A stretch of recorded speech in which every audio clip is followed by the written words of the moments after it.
Well, hello. Nothing brings people back to the beauty community or whatever you'd like to call it now like some good old fashioned influencer drama. I admit, the influencer allegedly using false lashes in a sponsored post for mascara, that brought me back. And one of the stars of that story is the lash brand people were saying this influencer was wearing, Ardell.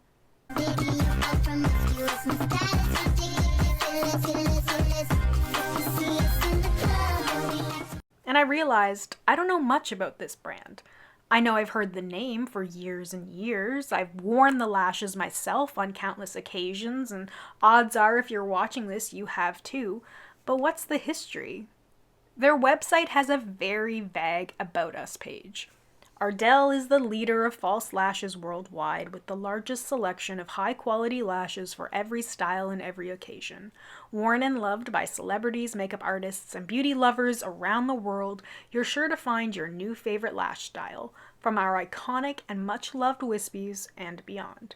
Welcome to Lash Heaven. But the story behind this iconic eyelash brand is so much more, and could be the setup for a rom com. So, allegedly, it all began when a young woman, aged 19, was home from college visiting family. She wanted to get her hair done, and a friend recommended a nearby salon. The young man, around 25 years old, who did hair, had quite the reputation for being excellent at his job. So she went. We had a very interesting conversation, and he did my hair fabulously, the woman, Sadell, is quoted as saying. The man, Arnold Miller, spent so long doing Sadell's hair that his next customer was absolutely furious. She started to curse at him when he stopped her, saying, "Cookie, slow down. You see that little blonde walking out the door? I'm going to marry her." Well, Arnold and Sadell went on their very first date that following Monday, and they went out every night that week.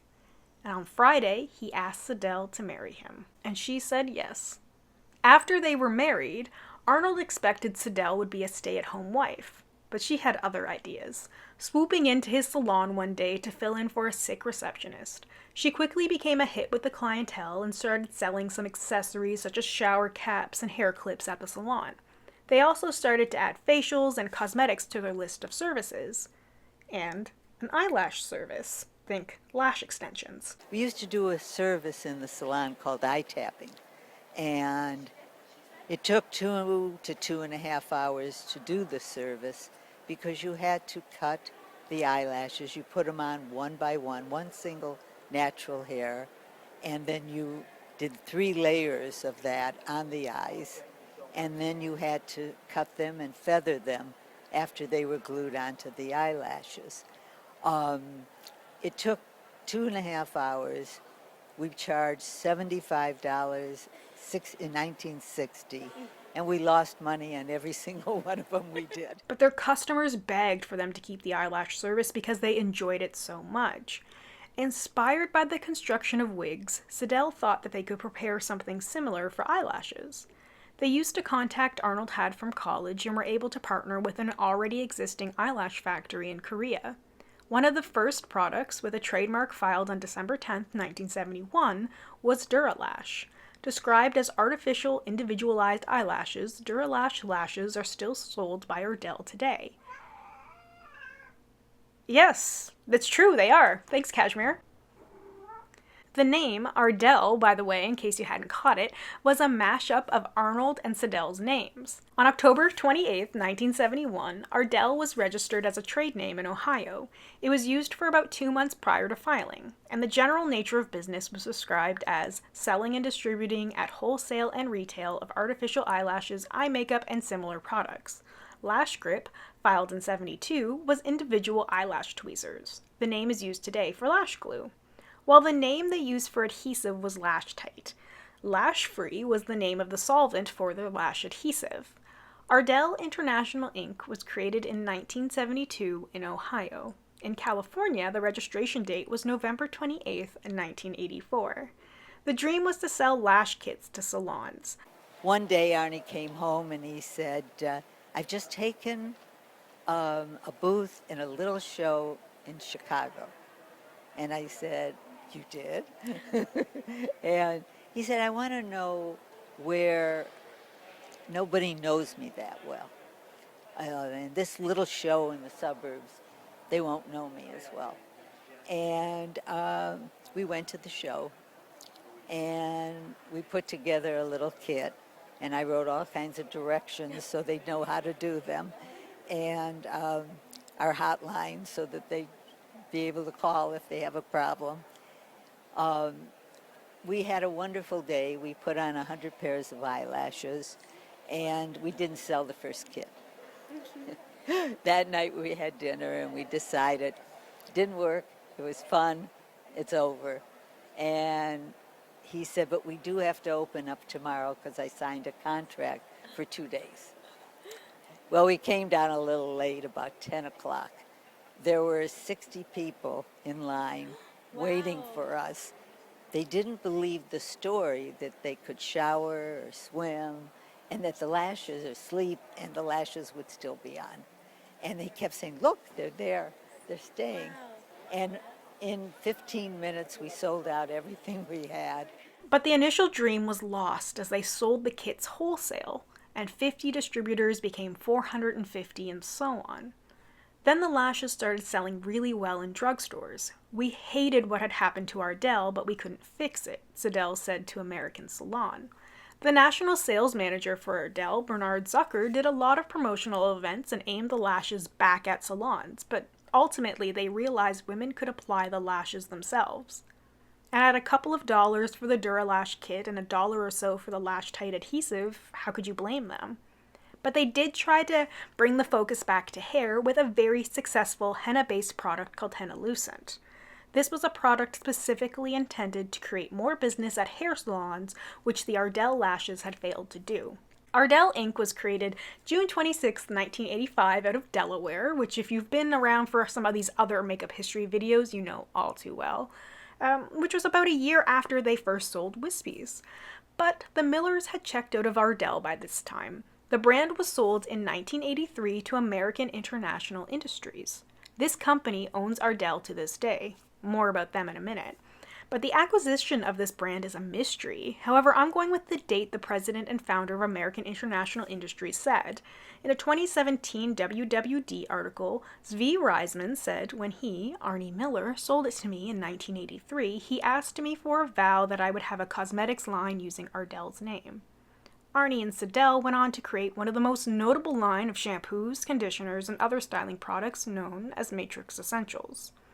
It's rare that a brand's story is what they say it is, and by all accounts, it does seem like that's the case for Ardell's origins. There's not a lot of information, and what has been reported on stays the same between articles and reports, meaning the Millers likely kept in their lane during the peak of their business in the 1970s. But to be clear, I did not dive into activities post the initial creation of Matrix Essentials. The Ardell brand was sold likely because it no longer fit in the vision the Millers had and the angle they wanted to do business, namely salons and services for salons. Ardell is certainly not a salon brand, but it is one of the biggest distributors of false eyelashes and one with the most name recognition. As I mentioned earlier, they are owned by a company called American International Industries, and the CEO, Zvi Reisman, has his own almost too good to be true origin story. Coincidentally, it also involves false eyelashes. In 2003, Nails magazine interviewed Reisman and asked how he got started. He said, "During the Nixon administration, I got into partnership with an acquaintance in a closeout business. But once Nixon devalued the dollar, we couldn't import enough merchandise and had to shut down. We were left with a lot of false eyelashes that neither of us wanted, so we flipped a coin to see who was going to get stuck with them. I began successfully selling them to beauty supply stores and, if you can believe this, later bought 3 other eyelash companies. AII is now the largest distributor of faux eyelashes in the US. AII also owns brands that have come together with Ardell and names you might have seen on packaging like Andrea and Fright Night and probably most notably Duo lash glue. They also own Lash Belong professional eyelash extensions and Ooh La Lash. I'd like to take a quick second to talk about Duo because there's a deep history there, and while the Ardell company owns the trademarks now, do you know who originally owned the brand?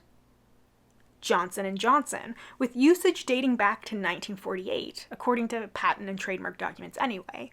And in 1967, Revlon bought Duo from Johnson & Johnson. You know what else Revlon used to sell? Demi-wispy lashes. I love finding connections like that. Duo was known as a surgical adhesive, but recommended for use with false lashes, like in this 1975 article from the Chicago Tribune, and for stage and Halloween makeup, like in this 1999 Salt Lake Tribune article. And the trademark name changed hands many, many times until landing with American International Industries in the fall of 1998. A couple of other brands under the AII umbrella are Bye Bye Blemish, China Glaze, and Punky Color Hair Dye. American International Industries isn't totally innocent, though, with a $2.9 million class action wage and hour settlement in 2018, and they were included in a major case where a man was awarded $18 million for using products that contain talc powder that ultimately was proven to cause cancer. It's a very interesting case study and worth the read if you have some time to spare. Another interesting tidbit I came across is that AII sued Lionsgate in 2011 for $10 million after a collaboration between their brand China Glaze and the Hunger Games film was terminated. Ultimately, a collection was released the following year. And there's probably more that could be uncovered about AII, but I want to circle back to Ardell. Ardell saw a 30% increase in sales in 2016, credited to reality TV, celebrities, and, you guessed it, social media, with YouTube beauty tutorials inspiring so many to want to be camera ready all the time. Ardell doesn't advertise much, sponsored content is extremely limited and disclosed from what I can tell, but let me know if you know otherwise. So their success seems to be from honestly good products. People have good experiences with their lashes and they're affordable, so it seems to be a case where the products speak for themselves. And why they're probably the biggest winner from this recent influencer drama, as there's really nothing but positive things to say about the way these lashes look. Look how long and lengthened my lashes look. This literally just changed my life. This looks like false. This is how? What? But let me know your thoughts on Ardell lashes, and if you have any falsy related stories or lash trauma, let me know. Even if it's old news at this point, I still want to know. Anyway, thanks so much for watching, and bye for now.